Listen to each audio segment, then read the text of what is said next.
다니엘 4장. 느부갓네살 왕이 자기가 다스리는 온 세계에 사는 백성과 나라와 각기 다른 언어로 말하는 사람에게 이렇게 선포했습니다. 너희가 태평성대를 누리기를 바란다. 높고 높으신 하나님께서 내게 보여주신 표적과 기적을 기꺼이 드러내 알리려고 한다. 얼마나 위대한 표적인가? 얼마나 놀라운 기적인가? 그분의 나라는 영원하며 그분의 다스림은 대대로 계속될 것이다. 나 느부갓네살이 집에서 편히 쉬며 궁궐에서 잘 지내고 있는데 어떤 꿈을 꾸고 그 꿈 때문에 두려움에 쌓였다. 내 침대에 누워 생각하던 가운데 머리에 떠오른 환상으로 인해 마음이 답답하고 불편했다. 그래서 나는 그 꿈의 뜻을 알기 위해 바벨론의 모든 지혜자를 내 앞에 부르라고 명령했다. 마법사, 주술사, 점성술사, 점쟁이가 불려왔는데 내가 그들에게 내 꿈을 말해 주었지만 그들은 그 꿈을 풀지 못했다. 나중에 다니엘이 내 앞에 왔다. 그는 내 신의 이름을 따서 벨드사살이라고 불렸다. 다니엘 안에는 거룩한 신들의 영이 있었다. 나는 그에게 꿈을 말해 주었다.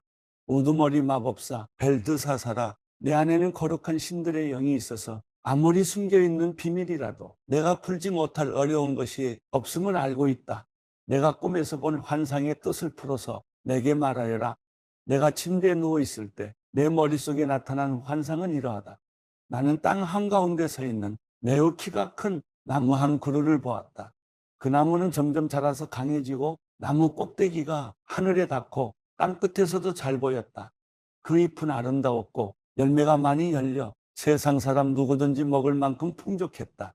들짐승들이 나무 아래에서 살고 공중에 나는 새들은 가지 사이에 깃들었다. 모든 생물이 그 나무에서 먹이를 얻었다. 내가 침대에 누워있는 동안 내 머릿속에 환상이 나타났다. 내가 보니 감시자 곧 거룩한 분이 하늘에서 내려오셨다. 그가 큰 소리로 말씀하셨다. 저 나무를 베서 가지를 꺾고 잎사귀를 떨어내고 열매를 떨어버려라. 나무 아래에 있는 짐승들을 쫓고 가지에서 새들을 쫓아내거라. 그러나 나무의 그루터기와 뿌리는 땅에 남겨두어라. 그것을 철과 청동으로 동여매 들판의 풀밭에 남겨두어라. 그것이 하늘 이슬에 젖고 땅의 풀밭 가운데서 들짐승들과 함께하게 하여라. 그 마음이 달라져 사람의 마음 같지 않고 짐승의 마음을 받아서 7대를 지낼 것이다. 이 일은 감시자들이 명령한 것이요 거룩한 이들이 말한 것으로 높고 높으신 분이 인간 나라를 다스리시고 누구든지 그분이 원하는 사람에게 그 나라를 주시며 가장 천한 사람을 그 지위에 세우신다는 것을 사람들에게 알리려는 것이다. 이것이 나 느부갓네살 왕이 꾼 꿈이다. 벨드사살아, 내게 그 뜻을 말해보아라. 내 나라에 있는 지혜자들 가운데 누구도 나를 위해 이것을 해몽할 수 없었다. 그러나 거룩한 신들의 영이 내 안에 있으니 너는 할 수 있을 것이다. 벨드사살이라고 불리는 다니엘은 잠시 동안 놀라고 당황했으며 고통스러워 어쩔 줄 몰랐습니다. 그러자 왕이 말했습니다. 벨드사살아, 이 꿈이나 그 해몽 때문에 너무 놀라지 마라. 벨드사살이 대답했습니다. 내 주여, 그 꿈이 왕의 원수들에 관한 것이고 꿈의 뜻이 왕의 적들에게나 이루어졌으면 좋겠습니다.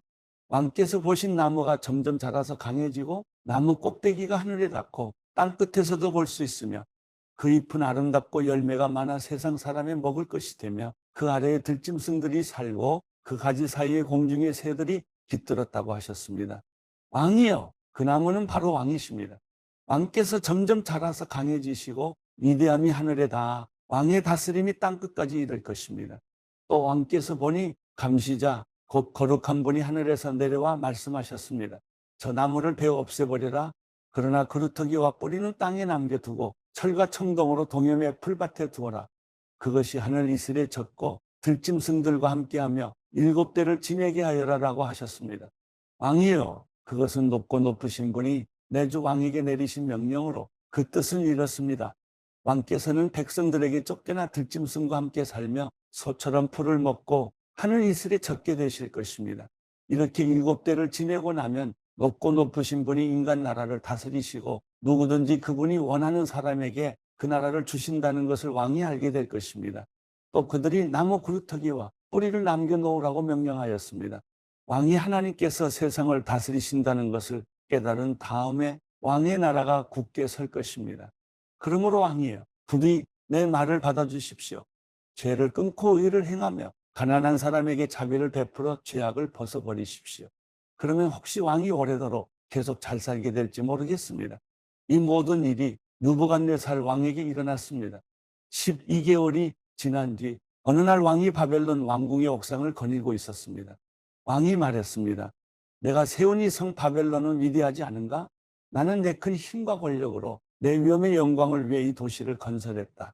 그 말이 왕의 입에서 떨어지기도 전에 하늘에서 소리가 내려왔습니다. 느부갓네살 왕아, 내게 선언한다. 이 나라의 왕의 자리는 내게서 떠났다. 너는 사람들에게 쫓겨나서 들짐승과 함께 살며 소처럼 풀을 먹을 것이다.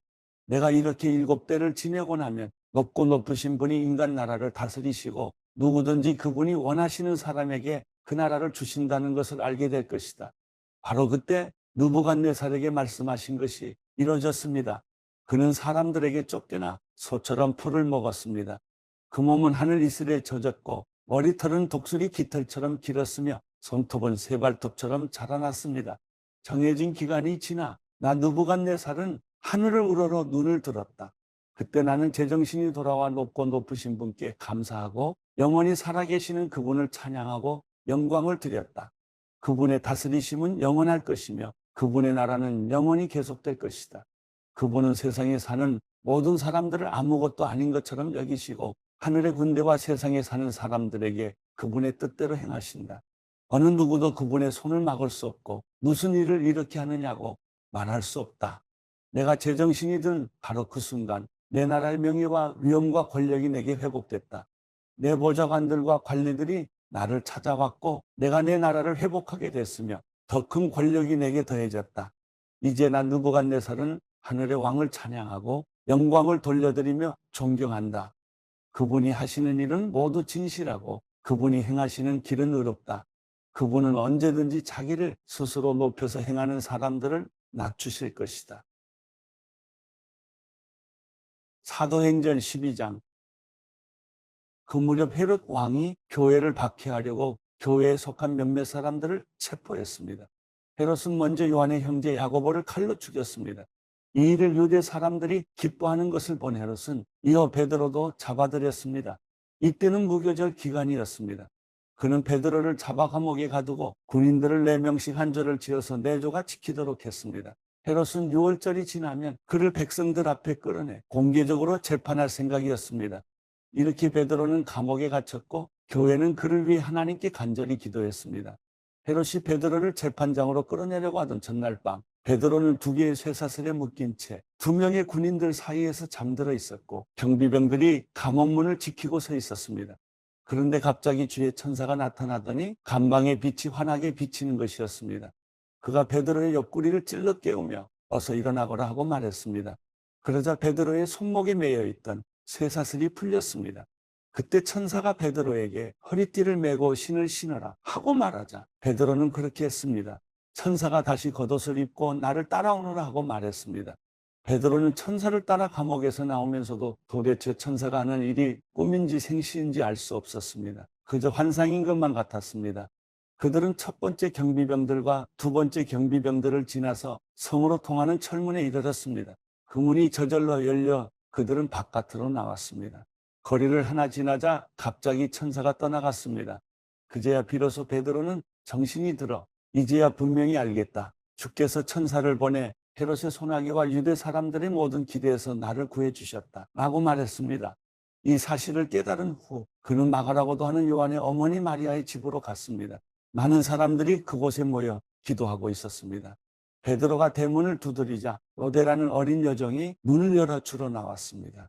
여종은 베드로의 목소리인 줄 알아차리고 너무나 기뻐서 문 여는 것도 잊은 채 달려가 베드로가 문 밖에 와 있다고 소리쳤습니다. 그래서 사람들이 여종에게 내가 미쳤구나라고 말했습니다. 그러나 여종이 계속 사실이라고 우게 되자 그들은 베드로의 천사겠지라고 말했습니다. 그때 베드로가 계속 문을 두드렸습니다. 그들이 문을 열고 베드로를 보더니 깜짝 놀랐습니다. 베드로는 조용히 하라고 손짓하며 주께서 자신을 감옥 밖으로 끌어내신 경위를 설명했습니다. 이 사실을 야고보와 그 형제들에게 알려주시오 라고 말하고서 베드로는 다른 곳으로 떠났습니다. 아침이 되자 베드로가 없어진 일로 인해 군인들 사이에는 적지 않은 소동이 벌어졌습니다. 헤롯이 샅샅이 뒤져보았지만 베드로를 찾을 수 없게 되자 헤롯은 경비병들을 신문한 뒤 그들을 대신 처형하라고 명령했습니다. 그 후 헤롯은 유대를 떠나 가이사랴로 가서 잠시 그곳에서 지냈습니다. 당시 헤롯은 두로와 시돈 사람들을 못마땅하게 여기고 있었습니다. 그래서 그들은 무리를 지어 헤롯에게 와서 왕의 시종 블라스도를 설득해 화친을 요청했습니다. 이것은 자기들이 헤롯 왕의 영토에서 나는 양식을 공급받고 있기 때문이었습니다. 약속한 날에 헤롯은 왕의 의복을 갖춰 입고 왕좌에 앉아 사람들에게 연설을 했습니다. 그러자 사람들은 이것은 신의 음성이지 사람의 음성이 아니다라고 외쳤습니다. 그런데 헤롯이 하나님께 영광을 돌리지 않았기 때문에 주의 천사가 즉시 헤롯을 내리쳐서 그는 벌레에 먹혀 죽고 말았습니다. 그러나 하나님의 말씀은 점점 널리 퍼져서 믿는 사람이 더욱 늘어나게 됐습니다. 바나바와 사울이 자기 임무를 마치자 그들은 마가라고도 하는 요한을 데리고 예루살렘에서 돌아왔습니다.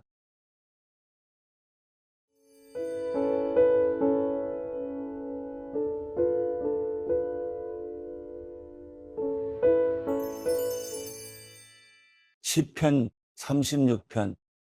악인의 죄악이 내 마음에서 말하기를 자기 눈앞에는 하나님을 경외하는 마음이 없다고 합니다.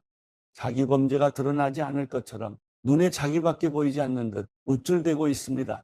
그가 하는 말은 죄악과 속임수니 지혜롭거나 선하기는 다 틀렸습니다. 그는 잠자리에 누워서도 음모를 꾸미고 스스로 좋지 않은 길에 발을 내디디며 악한 것을 싫어하지 않습니다. 여호와여, 주의 인자하심이 하늘에 있고 주의 신실하심이 구름까지 닿습니다. 주의 의는 거대한 산과 같고 주의 판단은 크고 깊습니다.